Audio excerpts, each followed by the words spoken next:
Educational, informative, controversial content to keep you free. This is the Radio for Freedom Network, featuring The Phil Garris Show, broadcasting from the city beautiful Orlando, Florida. Hello, welcome to The Phil Garris Show. Today we're talking about activists. Are you an activist, a whistleblower, or somebody who speaks out about injustice? If you are, soon you'll be fending off attacks from others who don't like what you have to say. Today we will be talking about tactics and the attackers. So, hang on to your handlebars and tighten your seatbelt, and we'll be right back after this message. The Phil Garris Show is only possible with listener support from you. Join us in our fight against the tyrant in the White House and restore America. With a small donation, you will receive a pocket constitution. Go to radioforfreedom.com today. Welcome back to the Phil Garris Show. If you're an activist and you're talking about injustice, I guarantee some people are not going to like it. And you need to understand the tactics that may be used against you. The tactics that are used have long been used by governments throughout history to discredit any opposition. The tactics are to discredit, change the narrative, twist history, change, deflect, and character assassination. 1. The discredit is a personal attack against you. One example is, you talk funny. You talk with an accent. Your pronunciation is off. You don't know what you're talking about. Claims that you misused a word. Or they may find a small mistake, like an incorrect date or location, and they may say you're a moron or use profanity against you. 2 is changing the narrative. Often, the attacker will try to change the narrative. This is an old KGB tactic of what if. You will often hear the alt-right say, what about Obama? What about Obama's birthplace? What about Hillary's emails? What about Black Lives Matter? What about my heritage? 3 is twisting history. Attackers will challenge your position by quoting twisted historical events, like, slavery was a form of charity and kindness. FDR's New Deal was bad for Americans. The moon landing was a hoax. Global warming is a trick. Hitler was good for Germany.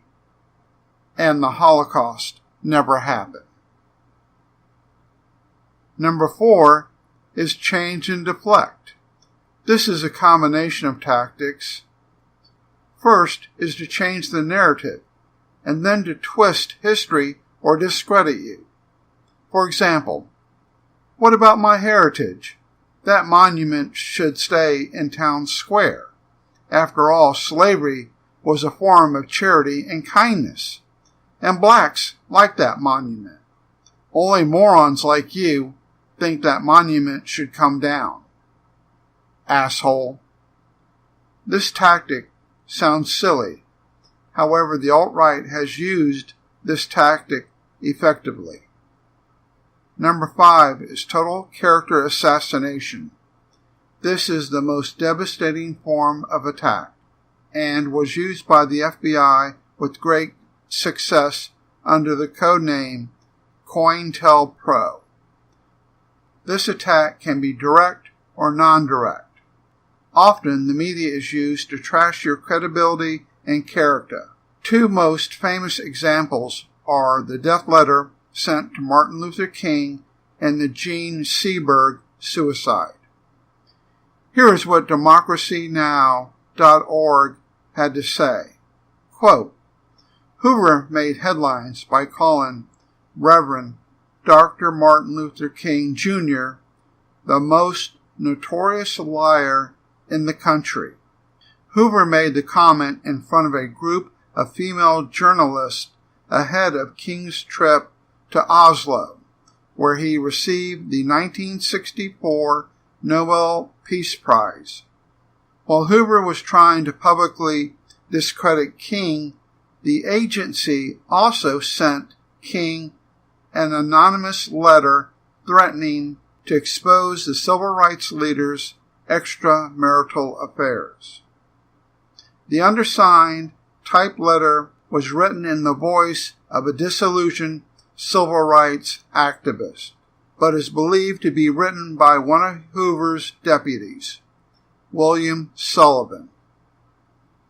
The letter concluded by saying, "King, there is only one thing left for you to do. You know what it is. You're done. There is only one way out for you. You better take it before your filthy, abnormal, fraudulent self is barred to the nation." Unquote. Gene Seberg is another victim of a character assassination. This is what the New York Times had to say.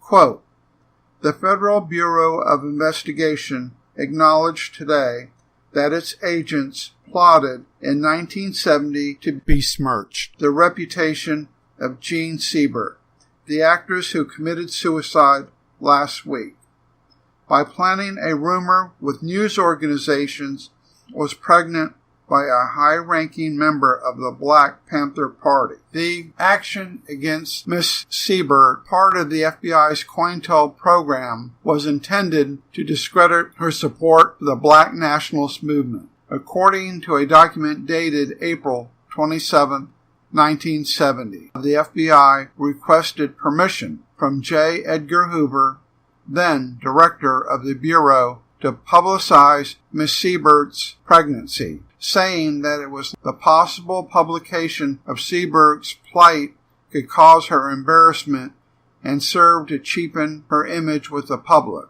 Unquote. Fortunately, the alt-right is not as sophisticated as the FBI, and as far as I know, has not used this tactic of total character assassination. However, Hitler used this tactic against Jews on his rise to power.